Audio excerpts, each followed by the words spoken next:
और हमारी पंजाब पुलिस कितनी अहल है, उन्हीं की कहानी उन्हीं की ज़ुबानी और उनके वकील की ज़ुबानी सुनते हैं। ये जी लाहौर के रिहायशी पर 33 मुकदमात जड़ दिए हैं पुलिस ने, और एक मोबाइल फ़ोन की कहानी है। मोबाइल फ़ोन से स्टार्ट होती है और थाना सुंदर जो है वहाँ पर 33 डिफरेंट केसेस एक ही शख्स के ऊपर। लाहौर के समनाबाद के रिहायशी हैं, मेरे साथ स्टूडियो में मौजूद हैं बाबर नज़ीर साहब, रिहायशी हैं जिनके ऊपर ये सारी कार्रवाई हुई है, और महबूब आलम साहब हैं जो उनके वकील हैं, और वो भी दोनों मेरे साथ स्टूडियो में मौजूद हैं। और भी आपसे स्टार्ट करते हैं, कहानी है क्या, हुआ क्या? सर बेसिकली ना मैं लेने गया था मोबाइल इंस्टॉलमेंट 8 अगस्त को 8 अगस्त को 2023 में। ठीक है। जब मैं मोबाइल परचेज़ करने के लिए गया, वो इंक्वायरी करते हैं एक छोटी सी। ठीक है। इंक्वायरी जब की तो वो कह रहे हैं कि आपके ऊपर ना जो सी FIR है 33 FIR है सुंदर थाने की, आप पहले मुतलका पुलिस थाने में जाएं या सुंदर थाने में जाएं। अच्छा, तो बस दैट्स इट। वो तो आपका जो सा तो आप क्या कोई पेशावर क्या डकैत हैं, क्या करते हैं कि 33 सर मैं तो मतलब कि फ्रॉडी हो, जेब कतरे हो, की कर दे हो? सर मैं पहले प्रिंटिंग प्रेस का काम करता था। अच्छा। अब मैं स्नूकर क्लब है मेरा। अच्छा, ठीक है। किसी FIR का आपके नॉलेज में था कि आपके ऊपर कभी कोई FIR हुई है? सर 2017 में मेरे एक झगड़े में फैमिली में एक FIR थी। ठीक है। उसका केस अभी चल रहा है। ठीक है। उसके अलावा मेरे ऊपर कोई FIR नहीं थी। 2017 एक FIR वो आपके नॉलेज में है, आपको पता है कि वो केस चल रहा है? दैट इज इट जी। उसके अलावा कोई FIR? इसके अलावा कोई FIR नहीं। 8 अगस्त को जब मुझे पता चला ना कि मेरे ऊपर 33 FIR जो सी है ना ID कार्ड यार 33 FIR ਦੇ ਨਾਲ ਬੰਦਾ लगा फिर रहा, टुरदा फिर रहा, फिर आगे? फिर उसके बाद मेरी जब मुझे पता चला कि 8 अगस्त को कि यार ये FIR जो सी मेरे पे हो गई हैं, ID कार्ड पे शो हो रही हैं जो सी, फिर मैंने तबीयत ख़राब होने की वजह से मैं डॉक्टर के पास चला गया उसी टाइम वहीं पे। जी सर, ऑब्वियसली प्रेशर आएगा, BP शूट हो गया सर। फिर 1-2 दिन मुझे लगे स्टेबल होने में। फिर उसके बाद मैंने महबूब भाई से रब्ता किया, क्यों इनसे पहले इस्लाम दुआ थी, तो मैंने महबूब भाई से सारा डिस्कस किया। इन्होंने कहा यार मैं आप टेंशन ना ले, मैं आपको ना बताता हूँ, एक आधा दिन मुझे दें। जब इन्होंने सारा रिकॉर्ड निकलवाया तो इन्होंने कहा बाबर भाई आपके ऊपर वाकई ही 33 FIR जो सी ना वो शो हो रही हैं। ओके। फिर उन्होंने मेरे से पूछा कि आपने कभी कुछ ऐसा किया हो? मैंने कहा नहीं। FIR क्या क्या थी सर? 392 की थी, 779 की थी, इस तरह की सारी FIR थी। रैंडम मतलब सारी दिफा सारी 302 तो नहीं सी है कोई? नहीं सर 302। शुक्र अल्हम्दुलिल्लाह, चलो नहीं बचे तो। फिर इन्होंने जब अदालत से सारा मामला निकला लिया तो उसके बाद उन्होंने फिर मुझे महबूब भाई ने कहा कि यार इसे ना हमने CRO ऑफिस में एप्लीकेशन देनी पड़ेगी। फिर बाकी मामला इन्होंने सारा किया और माशाल्लाह इस वक्त इन्होंने मेरा ID कार्ड क्लियर करा दिया हुआ है। Thank you very much. But साहब की होया कहानी स्टार्ट कितों हुई, व्हाट एक्चुअली हैपेंड कि मैं यहाँ बैठा हूँ, आप यहाँ स्टूडियो बैठे हुए हो, कल सुबह आप और मैं ये सामने शॉपिंग प्लाजा चले जाते हैं मोबाइल फ़ोन खरीदने, 32-33 FIR how is it possible even, and what actually happened, सारी स्टोरी है क्या? एक्चुअली ये ऐसा होता है, हो रहा है, और ऐसे होता है कि ये बेसिकली किसी भी शहरी का, आपका मेरा, अगर CNSE का नजायज़ पंजाब पुलिस की नाअहली की वजह से इस्तेमाल में आता है, वो उसका नजायज़ इस्तेमाल करते हैं, असल कल्प्रिट और असल क्रिमिनल आदमी का रिकॉर्ड एक आम शहरी के नाम पे चढ़ा दिया जाएगा, तो असल बंदे का रिकॉर्ड तो शो नहीं होगा, लेकिन जो आम शहरी होगा वो चलता फिरता मुजरिम शो होगा। ठीक है। पंजाब पुलिस ने एक ऑनलाइन सिस्टम जो शो किया है कि जिसके ऊपर भी पर्चा होगा वो ऑनलाइन शो होगा। जब मुकदमा ऑनलाइन शो होना है तो पता चलेगा इसने कौन सी चोरी की, कौन सा मुकदमा है, कौन सी इसके ऊपर FIR है। ये इसके लिए ताकि किसी बंदे को पहचाना जा सके। ठीक है। किस क्रिमिनल कौन है। वो अक्सर देखे हमने नाकों पे भी आजकल मोबाइल फोन में ID कार्ड एंटर करके पुलिस वाले चेक कर रहे हैं, वो चेक करते हैं, पता चल जाता है। अब अगर चेक करेंगे नाके के ऊपर तो 33 FIR बाबर नज़ीर पे शो होंगी। असल ये बड़े लकी आदमी हो कि आप नाके के ऊपर कहीं पे चेक नहीं हुआ, ऑब्वियसली, वरना ठोक देते ना, अंदर पकड़ के अंदर दे देते बाबा। अगर इसको चेक करते इसके ऊपर 33 और दर्ज हो जाते। अनबिलीवेबल। और FIR कौन सी हैं?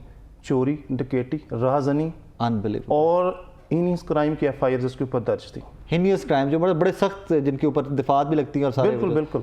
और ये बड़ी खतरनाक FIR इसके ऊपर दर्ज थी, और 33 से 35-34 से मुकदमा इसके ऊपर दर्ज थे। अब इसके ऊपर इन मुकदमास का टेन्योर कितना था, कब से कब तक के बीच में हुई थी? इसके ऊपर भला क्या है, पहली FIR से एंड वाली FIR में कितना टाइम था?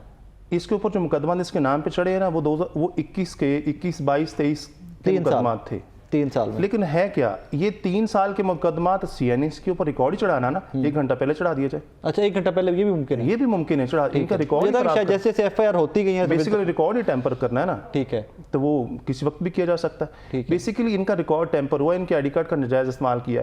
ये जो डाटा एंट्री वो भी कर सकता है, जो आयु है उसकी मिलीभगत से भी हो सकता है। ये भी हो सकता है क्योंकि एक आधा डिजिट गलत हो गया होगा। बिल्कुल बिल्कुल, लेकिन कैसे, लेकिन हाँ, एक आधा डिजिट के ऊपर 33 33 नंबर ठीक हो है, सकता है। ठीक है। तो किसी एक पर्चे पे होता, कट्ठे 33 चढ़ा दिए गए हैं, तो डिजिट की गलती नहीं, ये टोटली नेग्लिजेंस है पुलिस की, जानबूझ के किया गया। जानबूझ के किया गया, ये मिलीभगत से काम हुआ। ये मुमकिनात में से है कि जिनके साथ आपकी वो एक FIR 2017 वाली आप बता रहे हैं, उन्होंने कहीं पे कह के करवा दिया हो आपके ऊपर? सर मेरे इल्म में नहीं है। वकील साहब, ये मुमकिनात में से? नहीं सर, ये बात मुमकिन नहीं है, क्योंकि जो इंक्वायरी अपहेल्ड हुई है, ये सारी बात हुई है क्योंकि हमने एप्लीकेशन दी SSP CRO को। ठीक है। तो सारी इंक्वायरी होने के बाद ये चीज़ सामने आई है कि ये IO जिसने असल मुलज़म को पकड़ा हुआ था उसकी नेग्लिजेंस है, और उसने ही ये काम किया है, उसने मुलज़म से मिल के इसका ID कार्ड का नाजायज़ इस्तेमाल हुआ। IO के खिलाफ कार्रवाई क्या हुई है? हमें तो कह रहे थे बल्कि SSP पुट्ठा पैसे CRO देते उन्होंने नहीं, अभी पैसे देते उन्होंने कि जान छोड़ो अभी साडी। तो ये हुआ है कि हमने SSP CRO को एप्लीकेशन दी थी, तो उन्होंने इसको प्रोसेस किया, और प्रोसेस करने के बाद हमें को 2.5 से 3 माह लगे हैं। अब अल्हम्दुलिल्लाह इसका रिकॉर्ड क्लियर है। अब हम आपके पास स्टूडियो में मौजूद हैं, तो इसके ऊपर मुकदमात इस वक्त 33 FIRs नहीं हैं, हाँ पहले थी। अब इसका रिकॉर्ड इसके CNA से हटा दिया गया। वकील साहब, मेरा सवाल फिर वही है कि जिस बंदे ने ये सारा कुछ किया, आपने आइडेंटिफाई कर लिया है कि फलां बंदा है जिसने ये सारे ये आइडेंटिफाई करना पुलिस का काम है, पुलिस ने आइडेंटिफाई करना। इंक्वायरी रिपोर्ट तो आई होगी। इंक्वायरी रिपोर्ट में सिर्फ ये हमने क्योंकि इसके ऊपर रिट पिटीशन भी सेशन जज के पास दाखिल की थी, तो वहाँ यही आया कि आपके ऊपर जो 33 FIR थी वो खारिज कर दी गई, वो बोगस थी, वो डिलीट कर दी गई। अभी ये क्योंकि इंटरनल इंक्वायरीज होती हैं पुलिस की, पुलिस उनके खिलाफ कार्रवाई बिल्कुल करती है, उनको सस्पेंड करती है, उनको सजाएं देती है, उनकी सर्विस काट ली जाती है, ऐसा नहीं कि नहीं होता। ये को थोड़ा बहुत उसने छोटी मोटी नेग्लिजेंस नहीं, पुलिस की, खानदान स्टेक पे लगा दिया भाई, खानदान पूरे का पूरा स्टेक पे लगा दिया। दूसरा, मैं दूसरी एक बात बताता चलूँ, जब हम SSP के पास एप्लीकेशन लेके गए हैं, इवन दो DSP के पास गए हैं, तो वो कहते हैं it's not a first case, not first case. Bingo. बहुत सारे मुकदमात ऐसे पड़े हुए हैं, मसलन जो बच्चे स्टूडेंट हैं उनका ID कार्ड का नाजायज़ इस्तेमाल हो गया, उनके ऊपर मुकदमा चढ़ गए।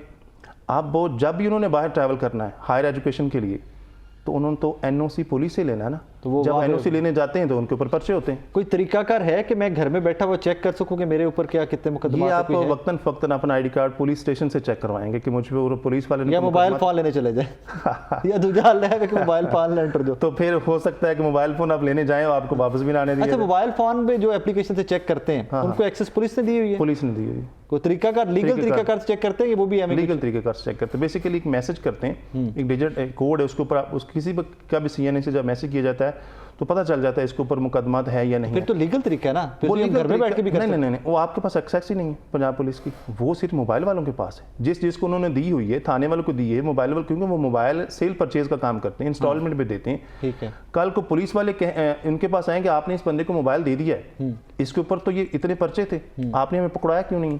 वो कहेंगे हमारे पास तो चोरी का मोबाइल भी आ गया आपसे। हाँ जी, हाँ जी। बिलफर्ज आप किसी होटल में स्टे करने लगे तो वहाँ उनके पास एक्सेस मौजूद है, वो 15 पे कॉल कर देते हैं कि लो जी एक इश्तिहारी है, मुजरम या चोर हमारे से पनाह लिए बैठे। आपके करियर का ये पहला केस था? नहीं, मेरे पास ऑल भी केसेस इस किस्म के, इस किस्म का ये पहला केस था? ये मेरे नॉलेज में पहला केस है कि किसी के ID कार्ड के ऊपर ठोक नहीं, हमें पता था कि नाजायज इस्तेमाल होते हैं, और हमारे पास एक दो पहले भी इस तरह के केस जो हमने किए हुए हैं, और ये क्योंकि हमें पता था इसको हमने लेके कैसे चलना है, क्योंकि हम ऑलरेडी ये केस कर चुके थे। अब फर्दर आप लोग क्या करने जा रहे हैं? फर्दर अब हम रिकवरी का दावा लगाएंगे, उनके ऊपर suit for recovery, suit for damages का केस करेंगे हम पुलिस वालों के खिलाफ। इस बंदे की ज़िंदगी को अजीब बनाया उन्होंने, इसको मेंटली तौर पे, इसको माली तौर पे परेशान रखा है। हम आइडेंटिफाई करते हैं, जाके चेक करते हैं कि कौन कौन आयु इसमें मुलव्वस है, हम जाके उनके खिलाफ रिकवरी का दावा लगाते हैं। हम पीछे नहीं हटने वाले। बाबर भाई, आपको इस सारे सिनेरियो के अंदर कभी कोई इन्फॉर्मेशन नहीं मिली कि आपके ऊपर कोई FIR या होता है ना बैक ऑफ द हेड? मैं आपको मिसाल देता हूँ, मैं यहाँ से जा रहा हूँ, मैं कैंट में दाखिल हुआ, मॉल रोड पे हूँ, मैंने कोई इशारा तोड़ दिया है, तो यार मेरे पीछे ना पीछे चल रहा होगा कि अगर फोटो बन गई है ना तो मेरे कार चलान आ जाना। कुछ था कि इस किस्म की कोई FIR कोई चल रही हो, मेरा कोई झगड़ा, कोई आर्गूमेंट, कोई कहीं पे कुछ था चल रहा? कभी ऐसा हुआ ही नहीं सर, कभी ऐसा नहीं हुआ। हालांकि हमारे चौक में, सड़कों पे अक्सर आप डॉल्फिन वाले देखते हैं खड़े होते हैं, हाँ, उन्होंने भी कभी चेक नहीं किया। हालांकि गुजरते हैं पास से, तो ऐसी कोई हरकत करेंगे तो वो चेक करेंगे ना